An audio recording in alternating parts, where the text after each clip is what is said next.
ಕುಚೇಲ ಅಂತ ಕರೀತಾರೆ. ಈ ಕುಚೇಲ ಅಂದ್ರೆ ಮಾಸಿದ ಬಟ್ಟೆಯವನು, ಕಿತ್ತು ತಿನ್ನೋ ಬಡತನ, ಮನೆ ತುಂಬ ಮಕ್ಕಳು, ತುಂಬಿದ ಸಂಸಾರ ನಮ್ದು. ಸಂಸಾರ ತುಂಬಿದೆ, ಆದ್ರೆ ನಾವು ಮಾತ್ರ ಖಾಲಿ ಹೊಟ್ಟೆಗೆ ಬದುಕ್ತಾ ಇದ್ದೀವಿ. ಆದ್ರೆ ಇದುವರೆಗೂ ಯಾರನ್ನು ದೇಹಿ ಅಂತ ಬೇಡಿಲ್ಲ. ಲಕ್ಷ್ಮೀಪತಿಯಾದ ಶ್ರೀಕೃಷ್ಣನ ಏಕವಚನದ ಗೆಳೆಯನಾದ್ಮೇಲೆ ನಾನ್ ತಾನೇ ಅದೇ ಬಡವನಾಗ್ತೀನಿ. 10 ಮಕ್ಕಳಿಗೆ ಪಾಠ ಹೇಳ್ತಾ ಬದುಕ್ತಾ ಇದ್ದೀನಿ.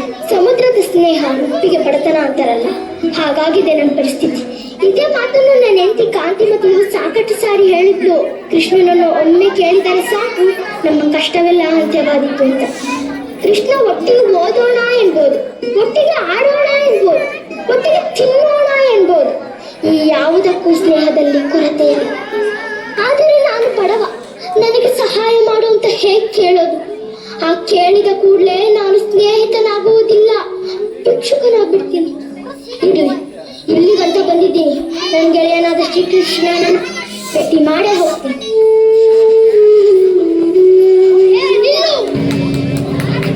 ಇಷ್ಟು ಸಲೀಸಾಗಿ ಬರುತ್ತಿರಲ್ಲ, ಯಾರು ನೀನು? ಅಣ್ಣ, ನಾನು ಸುಧಾಮ, ನನ್ನ ಕುಚೇಲ ಅಂತಲೂ ಕರೀತಾರೆ. ಈ ದ್ವಾರಕೆಯ ಪ್ರಭು ಶ್ರೀಕೃಷ್ಣ ನನ್ನ ಬಾಲ್ಯದ ಗೆಳೆಯ. ಸಾಲದಕ್ಕೆ ನಾವಿಬ್ರು ಒಂದೇ ಗುರುಗಳ ಹತ್ರ ಕಲ್ತವ್ರು.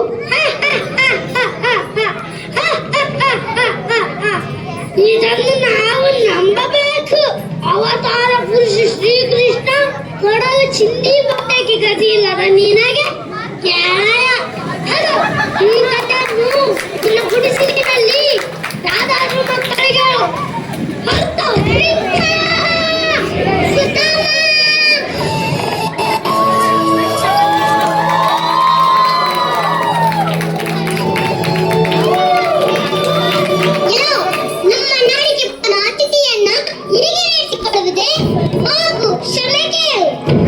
ಸ್ವಾಮಿ, ನಾನು ಮಾಡಿದ ಅಪರಾಧವನ್ನು ಕ್ಷಮಿಸಿಬಿಡಿ. ರಾಮ ಕೃಷ್ಣ, ಹೌದು, ನಾನೇ ನಿನ್ನ ಮಿತ್ರ, ಹಲ್ಲೆದ ಗೆಳೆಯ ಕೃಷ್ಣ. ಎಷ್ಟು ವರ್ಷಗಳಾಯ್ತಯ್ಯ ನಿನ್ನ ನೋಡಿ. ಈ ಮಿತ್ರನನ್ನು ಮರೆತೇ ಹೋದೆಯಾ? ಒಮ್ಮೆಯಾದರೂ ನನ್ನನ್ನು ನೋಡಬೇಕು, ನನ್ನೊಂದಿಗೆ ಮಾತನಾಡಬೇಕು ಎಂದೆನಿಸಲಿಲ್ಲವೇ? ಸಕಲ ಜೀವಿಗಳನ್ನು ಪರಿಪಾಲಿಸುವ ದೇವರನ್ನು ಮರೆಯುವುದುಂಟೆ? ಸುಧಾಮ ಕೃಷ್ಣ, ಸುಧಾಮ ಕೃಷ್ಣ, ಸುಧಾಮ ಕೃಷ್ಣ. ಬಾ ಗೆಳೆಯ ಬಾ, ದೀಪ ಬೇಕು ಎಂದು ನನ್ನ ಮನೆಗೆ ಬೆಳಕೆ ಬಂದ ಹಾಗಾಯ್ತು. ಬಾ ಗೆಳೆಯ, ಒಳಗೆ ಕುಳಿತು ಮಾತನಾಡೋಣ. ಬಾರಯ್ಯ, ಹೀಗೆ ಬಾ, ಹೀಗೆ ಬಾ. ಬಾರಯ್ಯ, ಹೀಗೆ ಬಾ. ಬಾರಯ್ಯ, ಹೀಗೆ ಬಾ. ಬಾರಯ್ಯ, ಹೀಗೆ ಬಾ. ರೂಪಿಣಿ, ರೂಪಿಣಿ, ಯಾರು ಬಂದಿದ್ದಾರೆ ನೋಡೆ? ನನ್ನ ಗೆಳೆಯ ಸುಧಾಮ ಬಂದಿದ್ದಾನೆ. ಸುಧಾಮರು,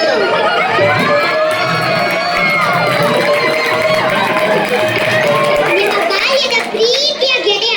ನಮಸ್ತೆ ಅಣ್ಣನವರೇ. ನಮಸ್ತೆ. ಹೌದು, ಸುಧಾಮ ನನ್ನ ಪ್ರೀತಿಯ ಗೆಳೆಯ. ಸಂದೀಪಿನಿ ಆಶ್ರಮದಲ್ಲಿ ದೀಪವೆಲ್ಲ ಹಾಕಿ ಹೋಗಿ ಕತ್ತೆ ಆವರಿಸಿದಾಗ ಕಥೆ ಹೇಳಿದವನು. ನಾನು ಮಗ್ಗಿ ಕಲಿಯಲಾಗದೆ ಭಯ ಪಡುತ್ತಿದ್ದಾಗ ನನಗೆ ಮಗ್ಗಿ ಹೇಳಿಕೊಟ್ಟು ಧೈರ್ಯ ತುಂಬಿದವನು. ಮೊದಲೇ ನನಗೆ ತಿಳಿಸುತ್ತಿದ್ದವನು. ಅಲ್ಲೇನಯ್ಯ? ಅಣ್ಣನವರೇ, ಸ್ನೇಹದ ಬಗ್ಗೆ ಮಾತು ಬಂದರೆ ಸ್ವಾಮಿಯ ಬಾಯಲ್ಲಿ ನಿಮ್ಮ ಹೆಸರೇ ನಾನು. ಇಷ್ಟೆಲ್ಲ ಇರುವ ಇವರು ನಿಮ್ಮನ್ನು ಕಾಣಲು ಏಕೆ ಬರುವುದಿಲ್ಲ? ನೀನು ಸಂಸಾರಿ ಆದರೂ ಈ ಕಂಸಾರಿಯನ್ನು ಮರೆತಿಲ್ಲವಲ್ಲ ಅಂತೂ ನನ್ನ ನೆನಪಾಯಿತಲ್ಲ. ಅದೆಷ್ಟೋ ದಿನಗಳ ನಂತರ ನನ್ನ ಕಾಣಲು ಬಂದ ನಿನಗೆ ಹೃತ್ಪೂರ್ವಕವಾಗಿ ಸತ್ಕರಿಸಲು ಕಾದಿದ್ದೇನೆ ಮಿತ್ರ. ಹೀಗೆ ಬಾ, ಬನ್ನಿ ಅಣ್ಣನವರೇ.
ಬಹಳ ರುಚಿಯಾಗಿದೆ.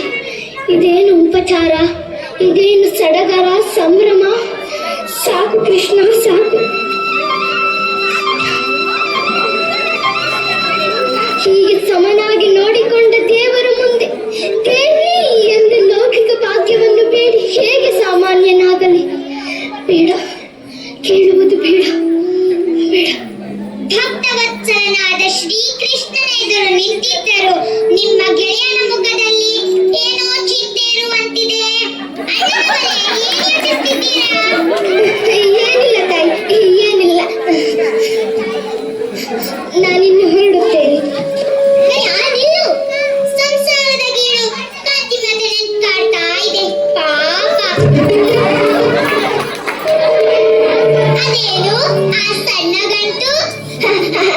ಅದು ಏನಿಲ್ಲ ತಾಯಿ, ಏನಿಲ್ಲ. ಓ, ನಿಮ್ಮ ಗೆಳೆಯನಿಗೆ ಏನೋ ಕಡಲು ತಂದ ಹಾಗಿದೆ. ಹೌದೇನು? ನನಗಾಗಿ ನನ್ನ ಅತ್ತಿಗೆ ಏನೋ ಕೊಟ್ಟು ಕಳಿಸಿದ ಹಾಗಿದೆ. ಅತ್ತಿಗೆ ಪ್ರೀತಿಯಿಂದ ಕೊಟ್ಟಿದ್ದನ್ನು ಕೊಡದೆ ನೀನು ಎಂತ ನನಯ್ಯ? ಕೊಡು, ಅದೇನು? ಅಯ್ಯೋ ಕೃಷ್ಣ, ಬೇಡಪ್ಪ. ಕೃಷ್ಣ, ಬೇಡಪ್ಪ. ಅಯ್ಯೋ ಕೃಷ್ಣ, ಬೇಡ. ಅತ್ತಿಗೆ ಹಾಕಿದ ಪ್ರೀತಿಯ ಗಂಟು ಎಷ್ಟು ಬಿಗಿಯಾಗಿದೆ. ತೆಗೆದುಕೊಡು ರುಕ್ಮಿಣಿ.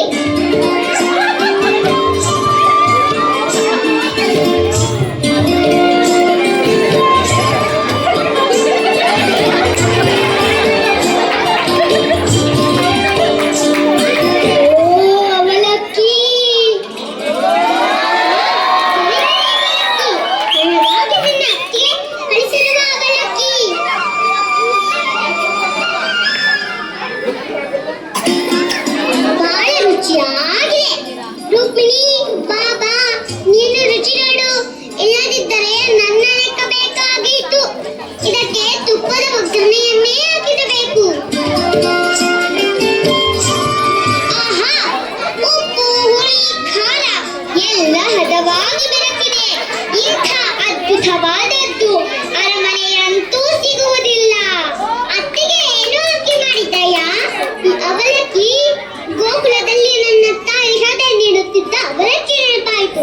ಬಲು ಸೊಗಸಾಗಿದೆ. ಓ, ಭಗವಂತನನ್ನು ತೃಪ್ತಿಗೊಳಿಸುವುದು ಕೇವಲ ಸ್ನೇಹ ಪ್ರೀತಿಯಿಂದ ಮಾತ್ರ ಸಾಧ್ಯ. ಕೃಷ್ಣ, ನೀನು ಅದೆಷ್ಟು ಸಂತೃಪ್ತನಯ್ಯ. ನನಗೆ ಈಗ ಅನಿಸುತ್ತಿದೆ, ನಿನ್ನ ಸ್ನೇಹ ಸಂಪತ್ತಿನ ಎದುರು ಯಾವ ಸಂಪತ್ತೂ ನಿಲ್ಲಲಾರದು. ನನಗೆ ನಿನ್ನ ಪ್ರೀತಿಯಷ್ಟೇ ಸಾಕು. ನಾನಿನ್ನು ಹೊರಡುತ್ತೇನೆ. ಹೋಗಿ ಬಾ ಅಣ್ಣನವರೇ. ಇಂದು ಇಲ್ಲಿಯೇ ಇದ್ದು ನಮ್ಮ ಅತಿಥಿ ಸತ್ಕಾರವನ್ನು ಸ್ವೀಕರಿಸಿ ನಾಳೆ ಹೊರಡಬಹುದಲ್ಲ? ಇಲ್ಲ ತಾಯಿ, ಊರಿನಲ್ಲೊಂದು ಗುರುಕುಲವಿದೆ. ಅಲ್ಲಿ ನನ್ನದೇ ಒಂದು ಶಿಷ್ಯ ಬಳಗವಿದೆ. ಅದನ್ನು ಹೆಚ್ಚು ಕಾಲ ಬಿಟ್ಟಿರುವ ಹಾಗಿಲ್ಲ. ಭಗವಂತ ನೀಡಿದ ಸತ್ಕಾರಕ್ಕೆ ನನಗೆ ಮಾತೇ ಹೊರಡದಾಗಿದೆ. ನಾನಿನ್ನು ಹೊರಡುತ್ತೇನೆ. ಸ್ವಲ್ಪ ನಿಲ್ಲಿ ಸ್ವಾಮಿ. ಮನೆಗೆ ಬಂದ ಸ್ನೇಹಿತನನ್ನು ಹಾಗೇ ಬರಿಗೈಯಲ್ಲಿ ಕಳುಹಿಸುತ್ತಿದ್ದೀರಾ? ನಿಮಗೋಸ್ಕರ ಅಷ್ಟು ದೂರದಿಂದ ಪ್ರೀತಿಯನ್ನೇ ರುಚಿಯನ್ನಾಗಿಸಿ ಮಾಡಿದ ಗರಿಗರಿ ಅವಲಕ್ಕಿಯನ್ನು ತಂದ ನಿಮ್ಮ ಗೆಳೆಯನನ್ನು ಹಾಗೆ ಕಳಿಸುವುದೇ ಸ್ವಾಮಿ? ರುಕ್ಮಿಣಿ, ಹಳೆಯ ಸ್ನೇಹಿತನನ್ನು ಮರೆಯದೆ ದೇವರು ನನ್ನನ್ನು ಪ್ರೀತಿಯಿಂದ ಆದರಿಸಿ ಸತ್ಕರಿಸಿ ಕಳುಹಿಸುತ್ತಿದ್ದಾರೆ. ಇದಕ್ಕಿಂತ ಇನ್ನೇನು ಬೇಕು ತಾಯಿ? ನಾನಿನ್ನು ಹೊರಡುತ್ತೇನೆ.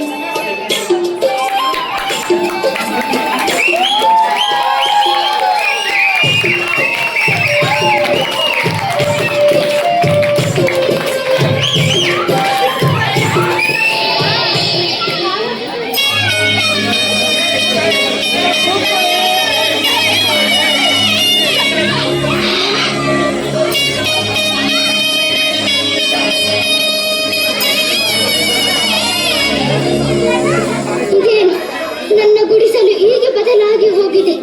ನನ್ನ ಬಡಕುಟೀರ ಭವ್ಯ ಅರಮನೆಯಾಗಿ ಬಿಟ್ಟಿದೆ.